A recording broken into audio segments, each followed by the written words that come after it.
अस्सलामुअलैकुम। पिछली वीडियो में हमने राम मंदिर अयोध्या के बारे में डिटेल में जाना कि कैसे वहाँ पे पहले एक मस्जिद थी, उसको तोड़ के कैसे इस राम मंदिर को बनाया गया। वो सब कुछ हमने इस वाले वीडियो में बहुत अच्छे से डिस्कस किया। अगर आपने वो वीडियो नहीं देखा है तो मैं लिंक डिस्क्रिप्शन में डाल दूंगा, आप देख सकते हैं। आज की इस वीडियो में हम ये जानेंगे कि इस राम मंदिर से इंडिया की इकोनॉमी पे क्या इफेक्ट होगा, राम मंदिर के आसपास के जो गांव है उनका क्या कहना है, और ये मंदिर कितना पॉलिटिक्स और कितना रिलीजियस है। एक और बात, कई सारे लोगों का ये भी कहना है कि ये मंदिर वहाँ पे नहीं बनाया गया जहाँ पे मस्जिद थी, बल्कि उससे 3 किलोमीटर दूर बना है, जहाँ बाबरी मस्जिद ढहाई गई थी, जिसे एक गुम्मद के लिए विवाद था कि इसी गुम्मद में रामलला, क्या मंदिर वहीं बनी है? है जवाब 120 करोड़ हिंदुओं को हम ये चैलेंज करते हैं कि जहाँ राम भगवान की आस्था बताई, जहाँ साधुओं ने वो स्थान बताया था राम का, क्या मंदिर वहीं बनी है? क्या ये हमारे आस्था के साथ खिलवाड़ नहीं है?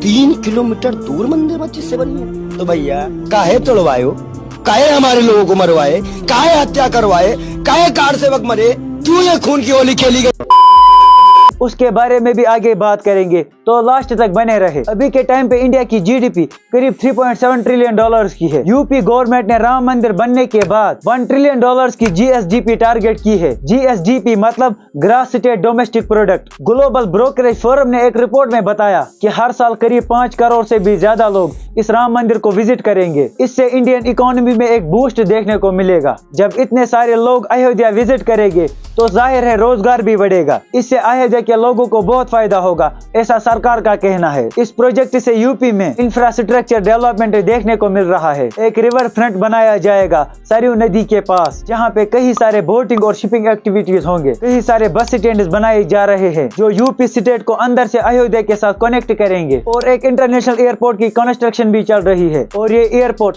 5th लार्जेस्ट इंटरनेशनल एयरपोर्ट है इंडिया का। और ट्रेन सर्विसेज को भी बेहतर बनाया जा रहा है अयोध्या के अंदर। इस अयोध्या प्रोजेक्ट के अंदर करीब 217 मिलियन डॉलर्स का खर्चा होगा, मतलब करीब 1800 करोड़। ये इतना सारा पैसा सिर्फ इस एरिया को डेवलप करने में लग जाएगा। ये एरिया है करीब 67.7 एकड़ का। ये तो हुए इस राम मंदिर के एडवांटेजेस। अब हम डिसएडवांटेजेस के बारे में भी बात करेंगे। ये जो एरिया है 67.7 एकड़ का, ये सारा लैंड गवर्नमेंट ने अपने पास ले लिया। यहाँ पे जितने भी लोग रहते थे उन सबको यहाँ से निकाला गया। उन सब लोगों का क्या कहना है आइए ये भी जानते हैं। अयोध्या के बहुत सारे लोगों का कहना है कि उनके साथ जबरदस्ती की गई। बहुत लोगों के घर तोड़े गए क्योंकि वहाँ पे रोड बननी थी। ये बात तो ठीक है कि वहाँ पे रोड बननी थी, मगर जिन लोगों के घर तोड़े गए उनको मुआवजा तो देना था ना। अपना घर बनाने के लिए अगर किसी गरीब ने सार्वजनिक संपत्ति पर कहीं पर कब्जा किया या उसने अपनी झोपड़ी डाली हुई है, तो फिर उस गरीब को वहाँ उजाड़ा नहीं जाएगा, उसको वहीं का पट्टा वहीं पर हम उपलब्ध करवाएंगे। 70 साल से अकबरपुर में रहने वाले लोगों के 1400 मकानों को गिराने का नोटिस जारी हो गया है। मुख्यमंत्री योगी आदित्यनाथ जी को हमने इसी दिन के लिए मुख्यमंत्री बनाया था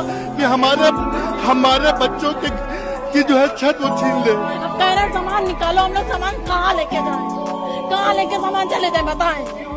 50 साल से यहाँ जनता मर रही है।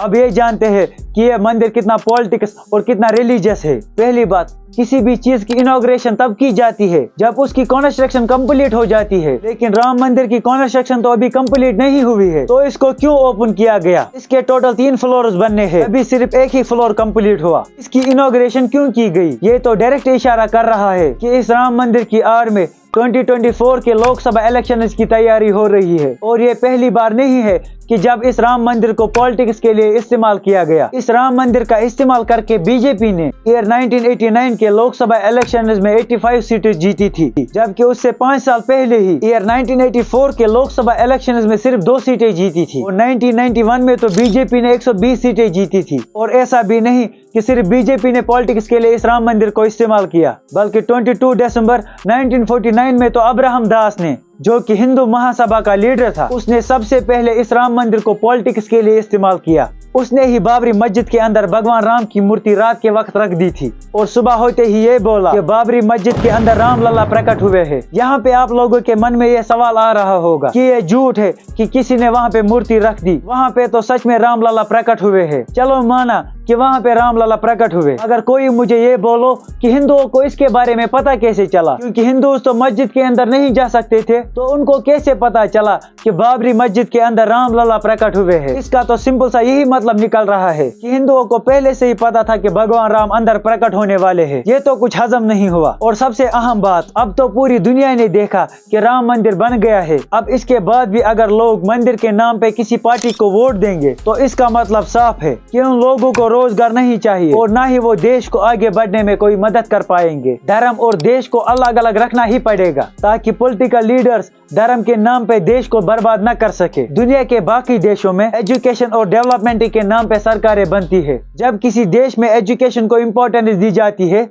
तब वहाँ पे ही डेवलपमेंट की उम्मीद की जा सकती है। मगर हमारे भारत महान में या तो शराब की एक बोतल या तो 500 रुपए लेकर वोट डाले जाते हैं। अगर इनमें से कोई चीज न चली तो मस्जिद मंदिर तो है ही लोगों को मैनिपुलेट करने के लिए। अपने वोट बैंक्स को भरना ये पॉलिटिकल लीडर्स बखूबी जानते हैं। इसलिए आपको और मुझे सावधान होना चाहिए। हम जब भी अपना वोट दे तो उस पार्टी को दे जो कि मंदिर मस्जिद के बजाय देश की एक्चुअल प्रॉब्लम पे बात करती हो। आने वाला समय आर्टिफिशियल इंटेलिजेंस का है। पिछले कुछ सालों से एआई इतनी तेजी से ग्रो कर रहा है और हमारे देश के युवा अभी भी मंदिर मस्जिद के लड़ाइयों में उलझे हुए हैं। इन पॉलिटिकल लीडर्स को अच्छे से पता है कि अगर यहाँ की युवा एजुकेट हुई और वो डेवलपमेंट के नाम पे वोट देने लगे तो इन अनपढ़ पॉलिटिकल लीडर्स की दुकानें बंद हो जाएगी। एक नॉर्मल हिंदू को मुसलमान से क्या प्रॉब्लम होगी, या एक नॉर्मल मुसलमान को हिंदू से कोई प्रॉब्लम नहीं है। बस प्रॉब्लम सिर्फ उनको है जिनकी दुकानें सिर्फ नफरत से चलती है। और हमारे मीडिया की तो क्या ही बात करे, जिन्होंने पिछले 10 सालों में गवर्नमेंट से एक सवाल भी नहीं पूछा। उल्टा हर एक इंसिडेंट में हिंदू मुस्लिम घुसाने लगे, जिसका रिजल्ट ये निकला कि मुसलमान भी डर के जीने लगे और हिंदू भी। वरना हमारे देश की खूबसूरती तो यही थी कि यहाँ पे हर मजहब हर कल्चर के लोग एक साथ रहते थे। यहाँ पे फेस्टिवल्स पे लोग एक साथ नजर आते थे। लेकिन नफरती मीडिया ने हर मुसलमान को आतंकवादी बना दिया और हर हिंदू को एक्सट्रीमिस्ट। आखिरी बात ये याद रखो कि नफरत से ना तो किसी को कुछ मिला है और ना ही मिलेगा, उल्टा हर एक का नुकसान होगा। बहुत बहुत शुक्रिया। अगर ये वीडियो पसंद आए तो इस वीडियो को लाइक करना और अपने दोस्तों के साथ शेयर करना। मिलते हैं किसी और नई वीडियो में, तब तक के लिए अपना ख्याल रखें और हमें भी दुआ में याद रखिए। बाय।